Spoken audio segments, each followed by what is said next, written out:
Assalamualaikum warahmatullahi wabarakatuh. Selamat siang, salam sejahtera untuk kita semua. Perkenalkan, nama saya Poppy Yunia dari Fakultas Kesehatan Masyarakat Universitas Indonesia, Departemen Biostatistik dan Ilmu Kependudukan.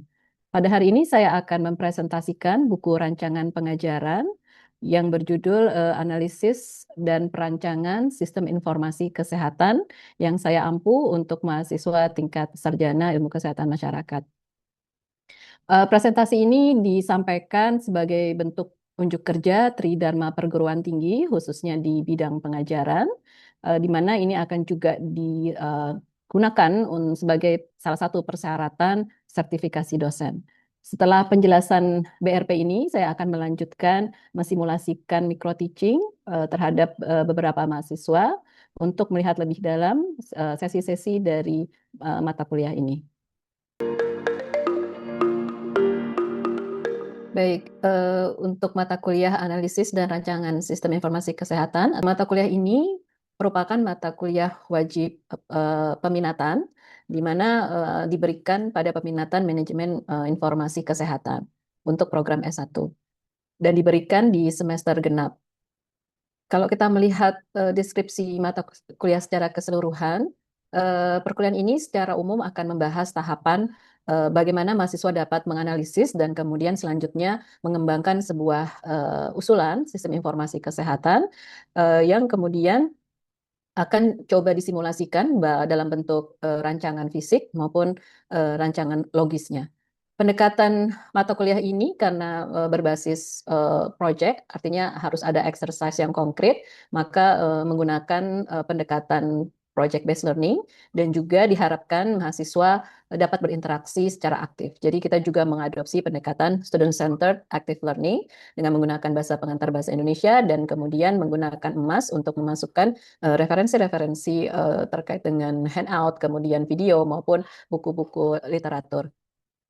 Kalau kita lihat untuk capaian pembelajaran lulusan program studi ini ada 4. Yang pertama, mahasiswa diharapkan mampu mengidentifikasikan faktor determinan khususnya pada populasi spesifik. Artinya bisa dalam konteks masyarakat luas maupun kebutuhan sistem informasi atau sistem kesehatan pada kelompok spesifik seperti lansia, remaja, ibu hamil maupun populasi spesifik lainnya. Yang kedua, mahasiswa diharapkan mampu menerapkan kebijakan kesehatan dan perencanaan program secara operasional untuk mendukung pelayanan kesehatan masyarakat, khususnya di tingkat pertama atau puskesmas. Kemudian yang ketiga, mahasiswa diharapkan mampu berpikir secara sistem dengan melakukan pendekatan SDLC atau System Development Life Cycle, yang artinya mahasiswa mengerjakan pendekatan-pendekatan secara iteratif dari mulai menganalisis, kemudian melakukan identifikasi permasalahan, merancang kebutuhan perbaikan sistem informasi. Kemudian yang terakhir untuk CPL-nya adalah mampu beradaptasi atau mengadopsi sesuai dengan teknologi yang berkembang saat ini. Kemudian ada capaian pembelajaran mata kuliah, di mana mahasiswa diharapkan mampu melakukan tahapan atau langkah-langkah dalam menganalisis dan merancang model sistem informasi kesehatan secara keseluruhan. Terkait dengan sub CPMK, ini adalah breakdown dari skill yang diharapkan mampu dikembangkan. Secara spesifik, mahasiswa diharapkan juga dapat mengeksplorasi sistem pencatatan pelaporan secara khusus dari program kesehatan yang ada di puskesmas, kemudian melihat bagaimana permasalahan yang terjadi dalam sistem informasi kesehatannya, kemudian mencoba mengurai bisnis proses dari sistem tersebut sebagai bagian dari analisis. Kemudian setelah analisisnya tersedia, mahasiswa diharapkan mampu mengembangkan bisnis proses yang direkomendasi. Dan bagaimana itu ketika dilihat dalam konteks logis, artinya sebagai contoh misalnya bagaimana alur pelaporan, bagaimana alur data dan bentuk-bentuk ilustrasi penggambaran sistem. Dan terakhir, mereka diharapkan keluar dengan produk ya, rancangan fisiknya seperti apa. Memang ini sifatnya belum sampai pada prototipe, tapi konsep ini harus diilustrasikan dengan jelas di dalam dokumen perancangan sistemnya. Kemudian dalam rencana pembelajarannya, kita coba terjemahkan dalam topik sifatnya mingguan untuk mengurai sub CPMK-nya. Kemudian kita juga melihat bagaimana indikator penilaian dari setiap sub CPMK ini akan dihasilkan. Kemudian juga dari penilaian kita akan mengembangkan bagaimana teknik dan kriteria penilaiannya. Kemudian mode tahapan pembelajaran atau pengalaman belajar dalam mode asinkronus maupun sinkronus itu dicoba diuraikan dalam beberapa estimasi waktu. Untuk pendekatan bisa online maupun offline, tetapi sebagian besar perkuliahan ini dilakukan secara luring atau offline. Kemudian setiap sesi dilihat juga rujukan spesifik dari yang sudah disampaikan di atas beberapa source pembelajaran dan kemudian ada bobot penerapannya. Nah, kurikulum ini atau BRP ini juga secara bertahap mengalami pembaruan terutama dalam penentuan materi-materi.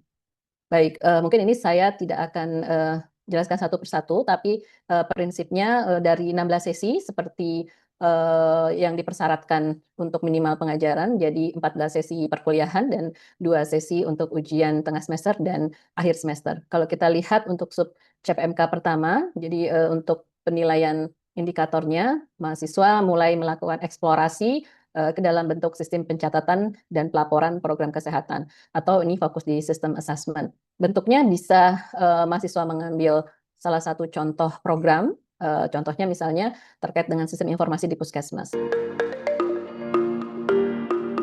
Sebelum kita melihat produk intervensi yang kalian sudah gunakan dan persiapan untuk membuat dokumen pelaporan hasil analisis situasi, saya akan memberikan sedikit sedikit landasan teori ya, yang nanti kalian bisa gunakan untuk menyusun laporan analisis sistemnya. Baik, saya izin share screen.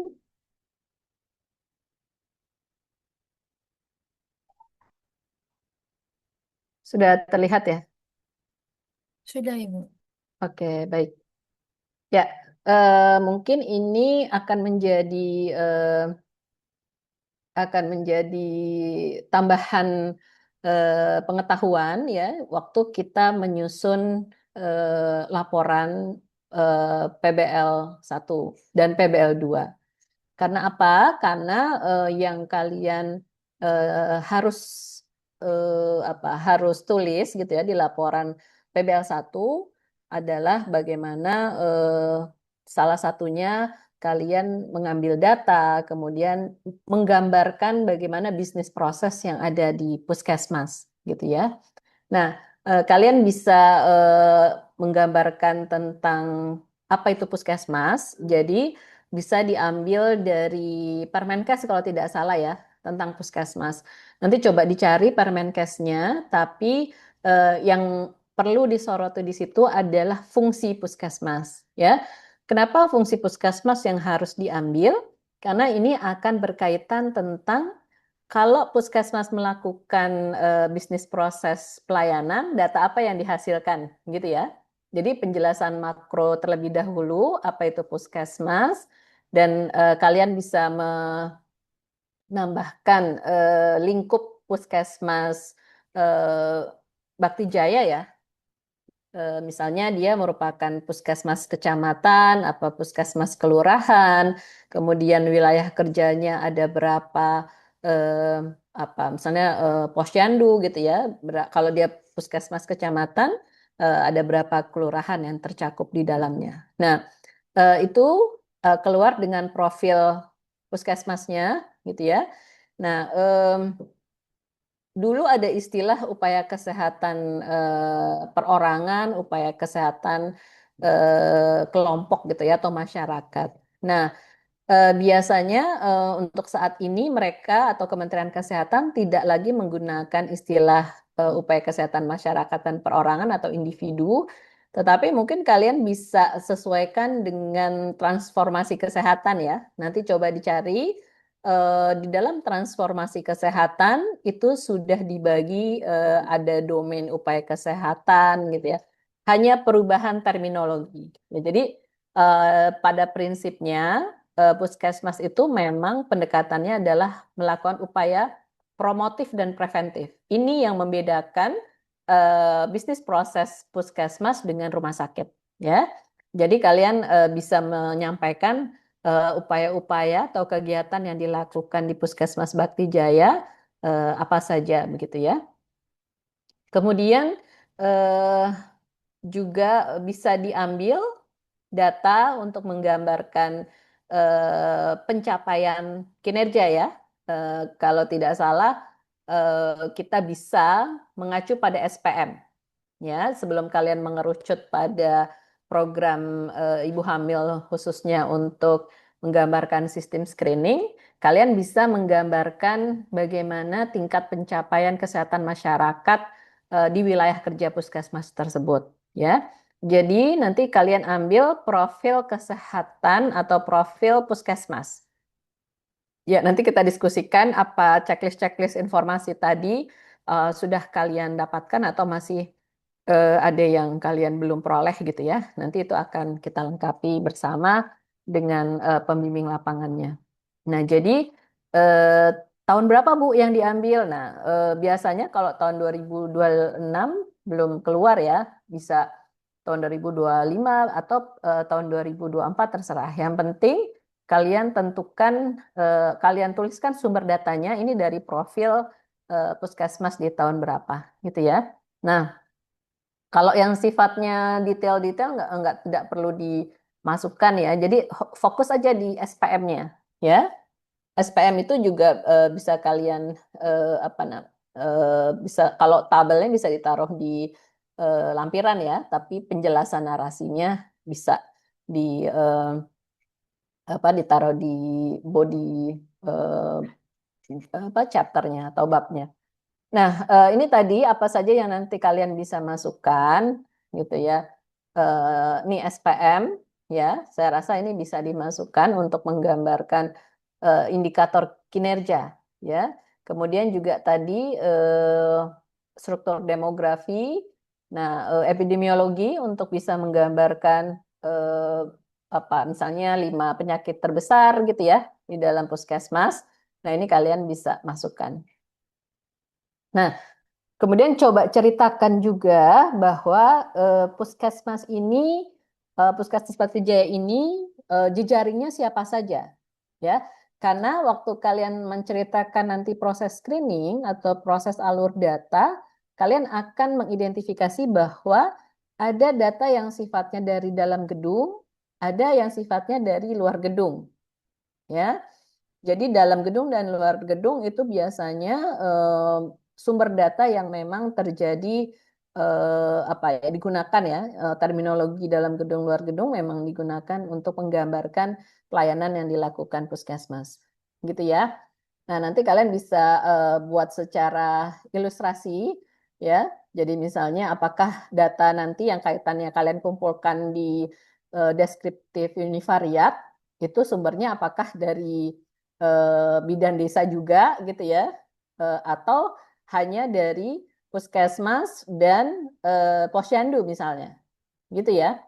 Nah, gambarkan saja keseluruhan jejaringnya. Jadi misalnya Puskesmas Bakti Jaya ini jejaringnya mana saja, posyandunya mana saja. Nanti kalian bisa kasih tanda mana yang datanya kalian peroleh. Jadi secara knowledge kalian tahu bahwa Puskesmas Bakti Jaya itu mempunyai jejaring mana saja. Nah, terkait data yang kalian kumpulkan, ini misalnya ya.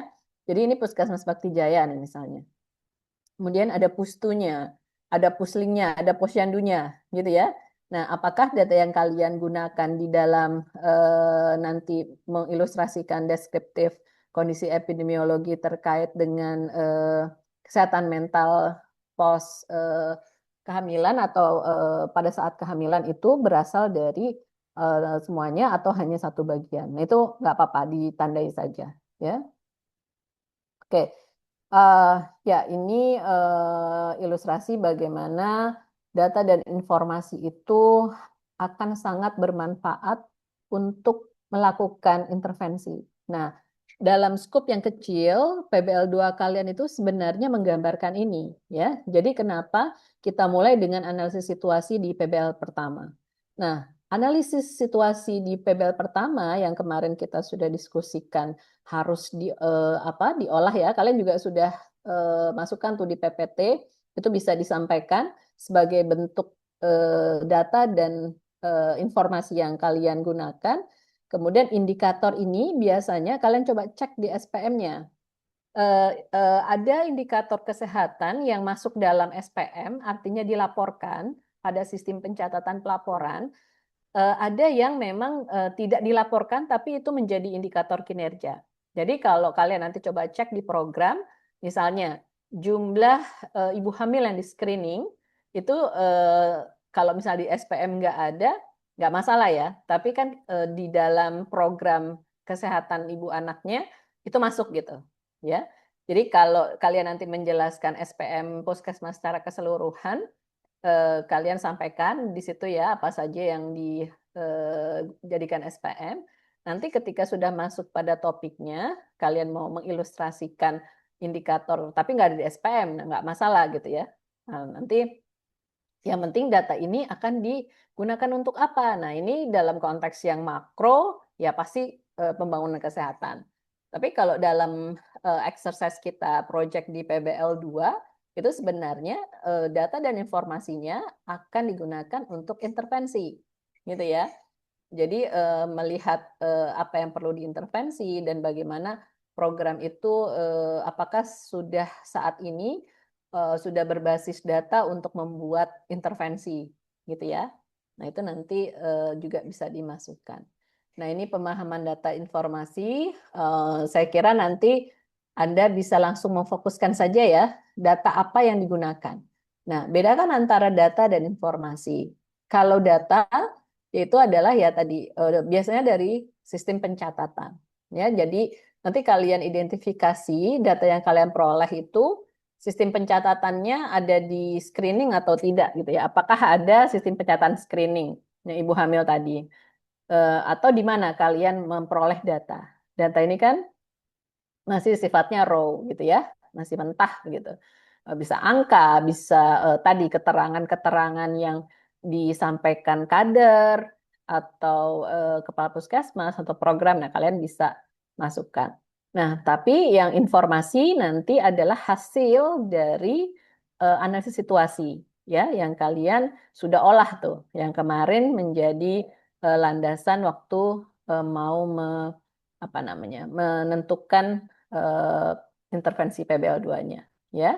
Nah, ini indikator kesehatan tadi kalian bisa cari indikator yang dipakai. Ini saya skip saja. Nah, kalau kita lihat data di puskesmas atau di pelayanan kesehatan itu dibagi dua dalam konteks perolehannya ya. Satu data rutin, dua data non rutin. Nah, kalian bisa mengidentifikasi data screening yang kalian lakukan itu kalau yang data rutin ada atau tidak. Gitu ya. Jadi kalau data rutin itu biasanya mereka punya sistem pencatatan, punya instrumen pencatatan, pelaporan format pelaporannya juga rutin gitu ya, dilaporkan bulanan atau tahunan gitu. Nah, itu ada prosedur yang rutin. Tetapi kalau non rutin, misalnya data itu dikumpulkan secara ad hoc gitu ya. Kalau contohnya misalnya data bukan KLB, KLB juga mungkin rutin ya. Misalnya data yang sifatnya survei gitu ya. Nah, data yang kalian gunakan tuh masuknya kelompok mana? Data rutin atau non rutin atau dua-duanya bisa. Jadi bisa juga ada data rutin yang digunakan, tapi ada variabel yang nggak tertangkap di data rutin. Nah, itu bisa biasanya dikembangkan mekanisme pengumpulan data non rutin. Ya, nah ini tadi nanti kalian identifikasi ya data yang kalian kumpulkan itu data rutin atau tidak rutin. Ya, nah ini saya rasa apa? Ini bisa dikaitkan dengan konteks data yang kalian sudah kumpulkan sebagai analisis situasi. Ya, nah terkait pelaporan, mungkin kalian nanti bisa menelusuri itu. Data screening itu nanti kalau dilaporkan ke Dinas Kesehatan bentuknya seperti apa sih? Gitu ya. Apakah data individunya dilaporkan juga atau hanya indikatornya saja yang dilaporkan? Nah, ini juga perlu diidentifikasi. Ya.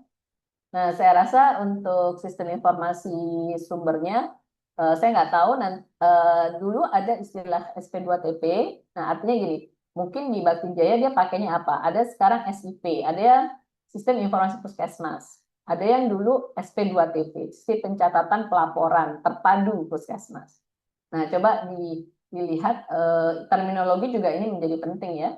Nah, ini kalian bisa lihat juga nih di Peraturan Menteri Kesehatan 75/2014 gitu ya.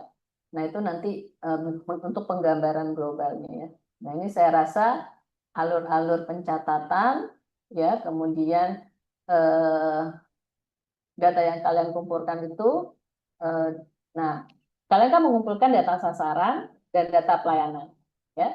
Kalau data dasar itu maksudnya adalah biasanya data yang dikumpulkan pada cohortnya, gitu ya. Jadi kalau kalian mengelola atau mengolah data terkait dengan depresi ibu hamil, data dasarnya adalah nanti yang digunakan untuk di numerator menghitung cakupan program, ya. Jadi data dasar. Apa yang dimaksud data program? Data program adalah data layanannya, ya. Jadi misalnya K1, K4 untuk pelayanan ANC gitu ya. Nah, itu data program. Karena setiap program, misalnya program TV dan program KIA itu akan berbeda. Sehingga kalian bisa menentukan tuh, mana sih data program TV, mana KIA gitu ya. Karena data program itu melekat di kegiatan program yang dilakukan. Sementara data dasar, itu kita bicara pada spesifik populasi. Ya, ada lansia, ibu hamil, remaja. Nah, itu biasanya masuk kategori data dasar. Nah, itu konteks basis data yang harus kalian bisa bedakan. Mana yang lebih dinamis, ya? Nanti kalian coba lihat. Kalau lihat dinamikanya, data program akan lebih dinamis karena pelayanan dilakukan setiap hari. Sementara data dasar, contohnya data ibu hamil, ya, data sasaran ibu hamil, dia akan berubah misalnya dalam beberapa bulan gitu ya. Kalau data program atau data layanan biasanya sifatnya harian, ya. Nah, ini contoh-contohnya, kalian bisa bedakan tuh yang kalian dapat tuh sebenarnya data dasar atau data program gitu ya. Nah, ini dicoba dilihat mind map-nya ya. Nanti kalian bisa pelajari lebih detail. Nah, instrumen pencatatan dalam exercise kita perlu kita lihat sebenarnya data yang mencatat individu tuh gimana ya. Jadi biasanya kartu pasien, kartu berobat ya, itu mencatat data individu. Nah, data individu biasanya dikumpulkan ke dalam sebuah register ya, biasanya direkap. Kemudian nanti bisa menggambarkan longitudinal data dalam bentuk cohort, ya, dan ada formulir-formulir yang digunakan. Nah, ini untuk instrumen pencatatan nanti kita sesuaikan ya dengan yang kalian gunakan, puskesmas gunakan untuk mencatat indikasi-indikasi tadi ya, indikasi-indikasi dari ukuran-ukuran scoring tingkat stres gitu ya, yang kemarin. Ya, ini saya rasa ilustrasi saja. Ya, ini juga kalian sudah lakukan. Oke, mungkin itu yang nanti bisa menjadi bahan menstrukturkan pelaporan, gitu ya. Nanti saya share juga di sini untuk materinya atau saya share juga. Sebelum kita melihat evaluasi kalian, ada yang mau ditanyakan dulu? Silakan.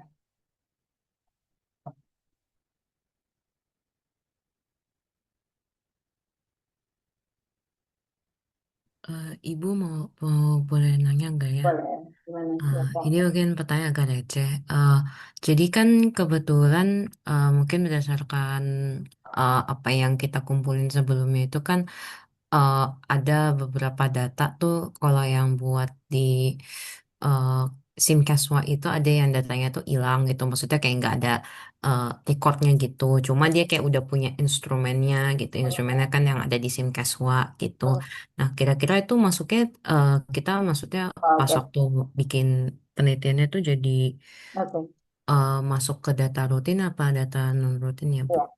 Ya, pertanyaan bagus ya, Liandra. Jadi tidak ada pertanyaan yang receh atau nggak receh. Semua pertanyaan itu penting. Justru pertanyaan itu memberikan apa namanya, memberikan kesan bahwa kalian memang memahami apa yang kalian lakukan, gitu ya. Kemudian ada proses sintesa dari apa yang sudah kalian lakukan. Nah, pertanyaan Liandra bagus.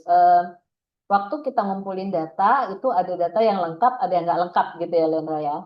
Nah, itu kalau dilihat sebenarnya konteksnya bukan bicara data rutin atau non rutin, tapi kelengkapan data atau kualitas data. Nah, itu kalian bisa masukkan tuh. Nah, sebenarnya kalau karakteristik data yang kalian kumpulkan itu lebih condong ke data rutin. Karena kan screening diguna apa?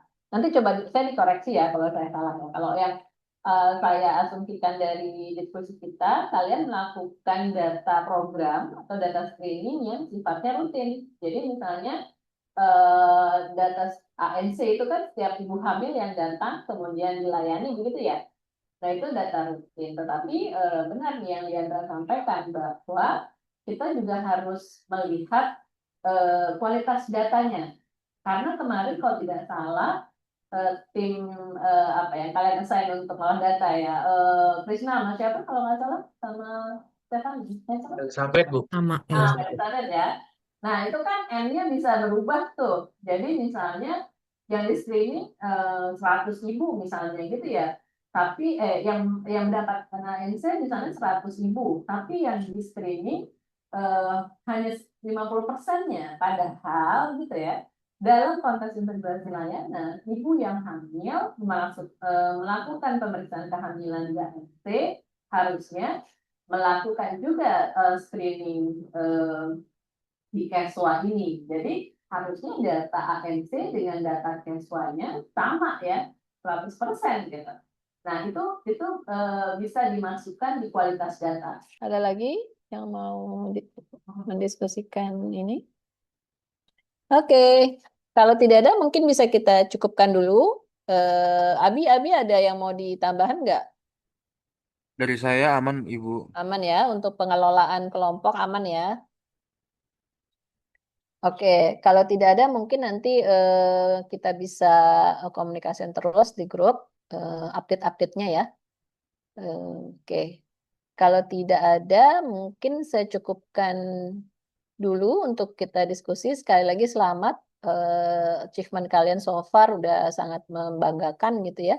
Hanya tinggal nanti melengkapi hal-hal yang perlu disesuaikan dengan baik timeline kita di lapangan maupun melengkapi media dan laporannya. Mungkin itu aja dari saya. Saya cukupkan. Terima kasih. Assalamualaikum warahmatullahi wabarakatuh.